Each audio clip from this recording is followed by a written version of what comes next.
de l'Iran et puis les îles Salomon. Merci, Monsieur le Président, au nom de Dieu.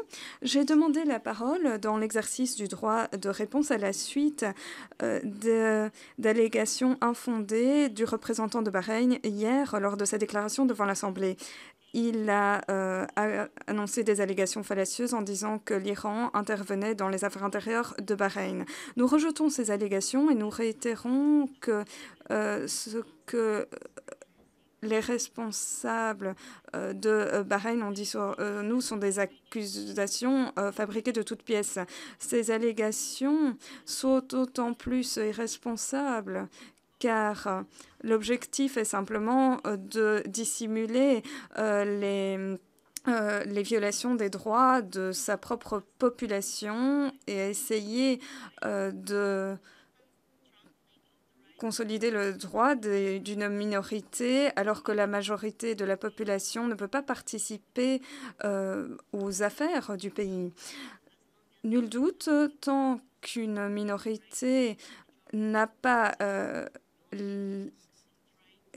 a des droits que la majorité de la population n'a pas, reprocher cela à d'autres partis ne réglera pas le problème. De plus, les responsables du Bahreïn et le représentant des Émirats arabes unis ont réagi à des observations de l'Iran s'agissant du pèlerinage de la Mecque et la façon dont les pèlerins ont été traités. Il est évident que les responsables de Bahreïn et des États-Unis qui ont fait ces allégations n'était pas utile car cela ne les concernait pas. De plus, ces deux représentants, lors de leurs interventions, ont fait référence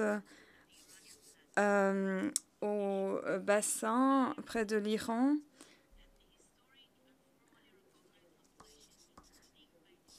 Mais la dénomination historique, selon les Nations Unies, c'est le Golfe Persique. Et cela vient du 5e siècle avant Jésus-Christ. Et cela reste la même mer aujourd'hui. Cela a été utilisé dans tous les textes arabes, notamment dans les années 1960. Alors, il est fâcheux qu'en dépit du manque de raison politique, certains fonctionnaires arabes continuent d'utiliser ce terme. Des objectifs politiques pour changer les noms géographiques ont été rejetés par la commission chargée des noms géographiques aux Nations Unies, car cela crée des tensions. S'agissant des îles, nous voulons redire notre souveraineté sur ces 3 îles du Golfe Persique et les décisions et les mesures prises sur ces îles par l'Iran ont été prises sur la base du principe de la souveraineté et de l'intégrité territoriale de mon pays.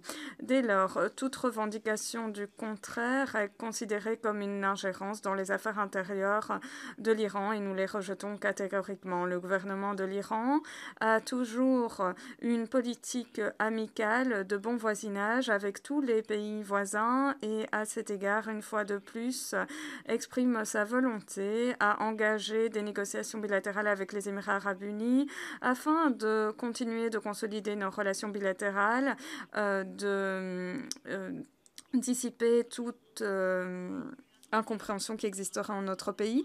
La souveraineté et l'intégrité territoriale de la République de l'Iran sur ces 3 îles n'est pas négociable. Monsieur le Président, l'Iran rejette du revers de la main les allégations prononcées par le Canada à l'encontre de mon pays aujourd'hui. Ces remarques démontrent clairement à quel point le gouvernement conservateur du Canada dissimule ces années de pratiques de déformation des faits contre la République d'Iran et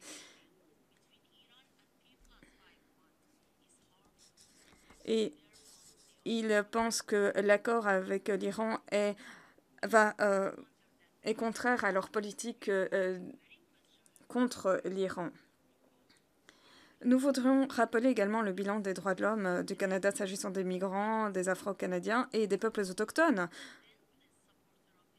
et a également été un fervent défenseur des crimes perpétrés par Israël contre les Palestiniens,